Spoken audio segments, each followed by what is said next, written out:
So good evening students. So in the previous class we were dealing with we had dealt with GRDSS, where we have completely seen about GRDSS, like what is GRDSS, everything we have seen. So now in this class we'll see about the next topic in the GI disorders, that is cryptosporidiasis. So what is this cryptosporidiasis? So cryptosporidiasis is an infection, okay? Cryptosporidiasis is an infection of the small intestine, okay? It is also an infection of the small intestine, like GRDSS, how it is infection of a small intestine. So cryptosporidiasis is also an infection of the small intestine, okay? It is also an infection of the small intestine, which is caused by a parasite Cryptosporidium, okay, which is caused by a parasite Cryptosporidium, okay. So cryptosporidiasis is also an infection of the small intestine, which is caused by a parasite called Cryptosporidium, okay, which is caused by a parasite called Cryptosporidium. So this usually causes diarrhea, okay. So this usually causes diarrhea. So that is Cryptosporidium. It is usually the infection of small intestine, which is usually caused by Cryptosporidium, okay. It is usually caused by Cryptosporidium, and this is usually causes diarrhea, okay. It usually causes diarrhea. So normal people who have been infected by this infection, okay, normal people, when they are infected by this infection, so they'll get well soon, or they will get rid of this infection few weeks, okay, within few weeks, okay. They'll get rid from this infection within few weeks. So this is usually will be a life-threatening, okay. So this infection will be life-threatening in the young children, okay. It will be life-threatening in the young children, because adult might recover from the infection within few weeks, okay. They might recover from the infection within few weeks. And also this will be a risky in the elderly people, or who have like immunocompromised patient, where they have weak immune system, okay, when they are having weak immune system. Also in those people who are very sick, okay, and also in those people who are very sick. So normally cryptosporidiasis, it is an infection of small intestine, okay. Cryptosporidiasis, it is an infection of small intestine, which is caused by a parasite called Cryptosporidium, okay, which is usually caused by a parasite called Cryptosporidium. So normally this usually it causes diarrhea, okay. So this usually causes diarrhea, and this usually normal adult, usually what happens when they get this infection, they'll be cured within few weeks, okay. They'll get rid of this infection within few weeks. But the people who are risk of the people who are under risk of this infection will be like young children, elderly people, as well as those people who are very sick, okay, and as well as those people who are very sick, and also in those individual whose immune system is weak, okay, whose immune system is weak. So in such people, this infection will become a high risk, okay. This infection will become a life-threatening one, okay. This infection will become a life-threatening one, okay. So that is usually about this thing.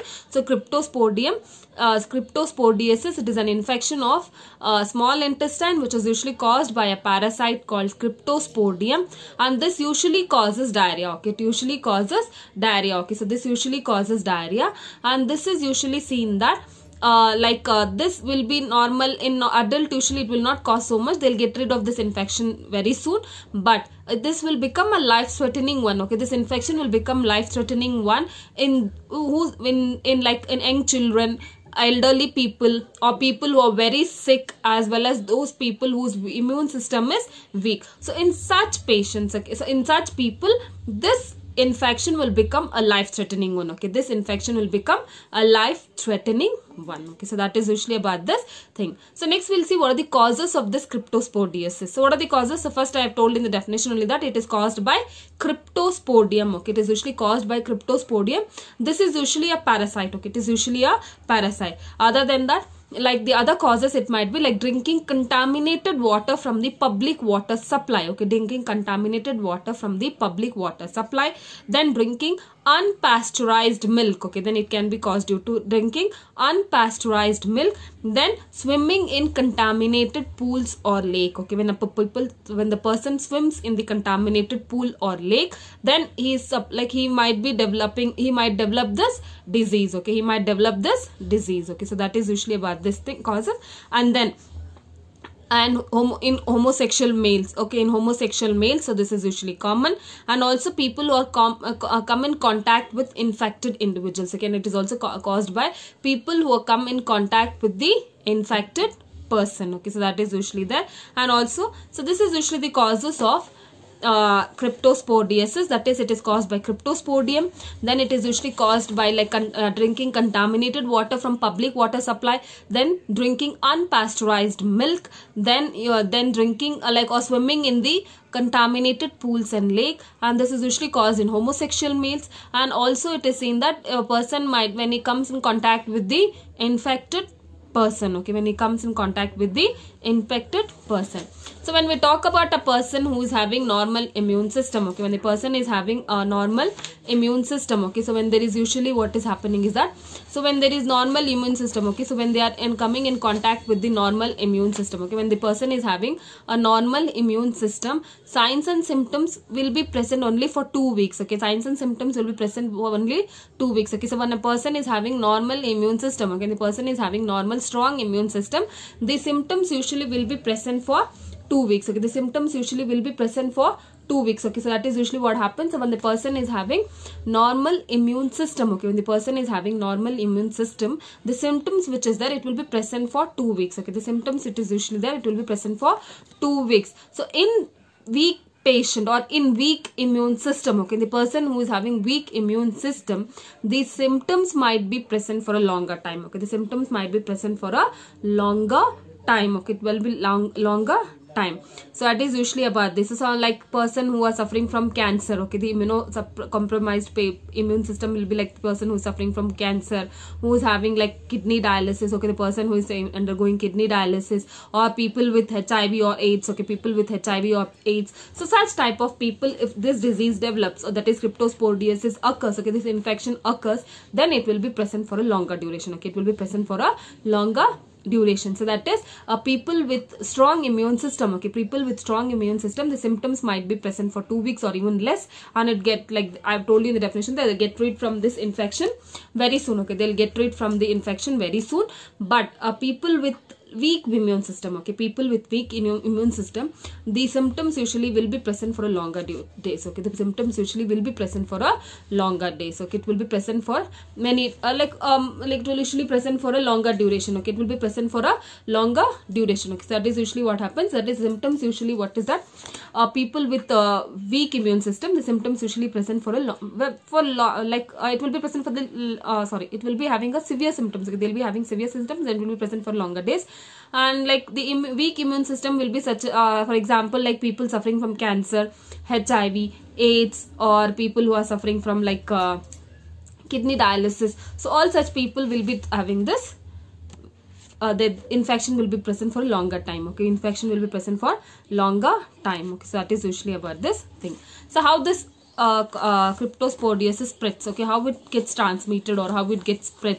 So that is usually it spreads from person to person, okay, it usually spreads from person to person. In the causes I have told that when the person comes to comes in contact with an infected person, then this infection gets spreads, okay. So that is usually there. Then animal to person contact, like animal handlers, okay, who are handling animals, okay, who are handling animals. So that time usually what happens, the infection gets gets spreads from the animal to the person, okay. So that is usually there. Or when we are drinking contaminated water, so that time also we get infected by, we get with this infected. So that is usually about the spread of infection, that is cryptosporidiasis. It is usually spread from person to person or animal to person, or when we are having this contaminated water, okay. So that is usually about this thing. So normally this parasite, okay, normally this parasite cryptosporidium, it is usually present in soil, okay, it is usually present in soil, food, water, or surfaces, okay, that has been contaminated, okay. So these parasites will be seen on the soil, food, water, or surface which is contaminated, okay, or surface which is contaminated with the feces, okay, which is contaminated with the feces. So this from the infected person or animal, okay, from the infected person or animal. So this normally this cryptosporidium which is there, it will be present in the soil, food, water, and surfaces of the which is contaminated with the feces of the infected person and animal, okay. So that is usually about this thing. So that is usually about the spread of infection. So spread of infection is mainly from person to person, then animal to person, or when we are having this contaminated water, okay, when we are drinking this contaminated water. So that is usually about this spread of this cryptosporidiasis, or the spread of this infection. So that is normally about this thing. So next is pathogenesis. So what is this pathogenesis? So the life cycle of this Cryptosporidium, okay, the life cycle of this Cryptosporidium consists of 6 major developmental events. Okay, this life cycle of this Cryptosporidium, it usually consists of 6 major developmental events. Okay, it usually consists of 6 major developmental events. So first is that ingestion of the oocyte. Okay, oocyte. Okay, when we are intaking of this oocyte, so there is usually what happen, like release of this infective sporozoites. Okay, this when we inject this oocyte, then there is, when it enters into the body, it releases infective sporozoites. Okay, it releases infective sporozoites. This release of infective sporozoites gets like multiplication will be occurring, that is asexual multiplication occurs. Okay, asexual multiplication occurs. Then there is gametogamy. Okay, then there is gametogamy, that is gamete formation will be there. After that fertilization occurs. Okay, after that fertilization occurs, then there is oocyte wall formation. Okay, there is oocyte wall formation, then sporozoite formation will be there. Okay, then sporozoite formation will be there. So that is usually what happened. The life cycle of the Cryptosporidium usually occurs in 6 major developmental events. Okay, it occurs in the 6 major developmental events. That is, following the ingestion of the oocyte, there is usually release of infective sporozoites. Okay, there is release of infective sporozoites. Then usually there will be multiplication, that is asexual multiplication occurs. Then gamete formation will be there. Then fertilization occurs. Then there will be formation of oocyte wall. Then there will be formation of sporozoite. Okay, then there will be formation of sporozoite. So what is happening is that oocyte of this Cryptosporidium, okay, oocyte of this Cryptosporidium when it enters into the host, okay, when it enters into the host are infective. Okay, so that is when they enter into the host only they are infective, and that is usually what happens. So this infective, and this passes in the feces. Okay, this is usually passed in the feces. So this infection will be present when the host immune system is weak. Okay, so infection gets spreads when the host immune system is weak. So that is usually about this pathogenesis. So pathogenesis, it mainly occurs, the life cycle usually occurs in the 6 events. So it is entry of the release of sporozoites, then multiplication, then gametogamy, then fertilization, then oocyte wall formation, as well as sporozoite formation. So this usually gets spreads infection and there is host immune system is weak. So that is usually about this thing. So next is symptoms. So we'll see what are the symptoms of this cryptosporidiasis. What are the symptoms that we can see is that, first I have told you that there will be abdominal cramps. Okay, they will be having abdominal cramps. Okay, so they will be having abdominal cramps. Then pain will be there in the abdomen.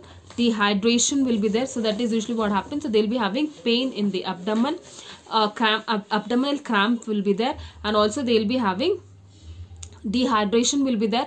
Nausea, vomiting will be there. Fever will be there in few cases, malaise, as well as malnutrition and weight loss. So these are usually the symptoms that is usually seen in case of cryptosporidiasis. So that is, normally previously I have told that it might cause diarrhea. So they will be having abdominal cramp, abdominal pain, dehydration, nausea, vomiting, fever, malaise, as well as weight loss and malnutrition. Okay, these are the symptoms that is usually seen in case of cryptosporidiasis. So next is diagnostic evaluation. So what are the diagnostic evaluation that we can do? Stool examination can be done, because I have told you the organisms will be released in the feces. Okay, the organism will be released in the feces. So therefore we have to go with stool examination should be done, and this is usually examined microscopically. Okay, so this is usually examined microscopically, like acid-fast staining. So this examination you would have studied in your microbiology, that is acid-fast staining.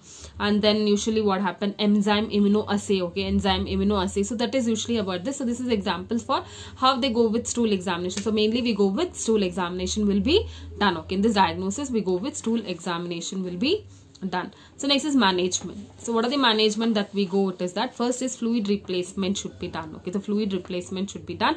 The first aim of this treatment is to reduce this dehydration. I have told you the symptoms that they might be having dehydration.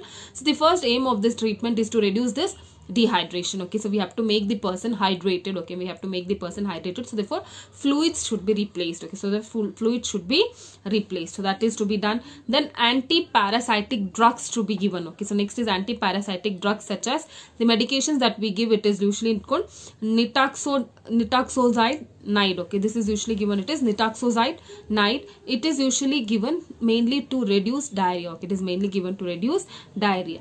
So that is usually done. Then we can go with azithromycin. Okay, azithromycin can be given along with the medication. Okay, along with the nitaxoxide along with that medication we can go with giving them azithromycin can also be given. So next is anti-motility agents. Okay, anti-motility agents. So this is mainly to slow down the movements of in the intestine. Okay, to slow down the movements of intestine, so that to increase fluid absorption, to reduce diarrhea. Okay, so these anti-motility agents are mainly given to to slow down the movements of the intestine, so that it increases fluid absorption and reduces diarrhea. The agents that we give, it is mainly loperamide. Okay, the agent that we usually give it is loperamide.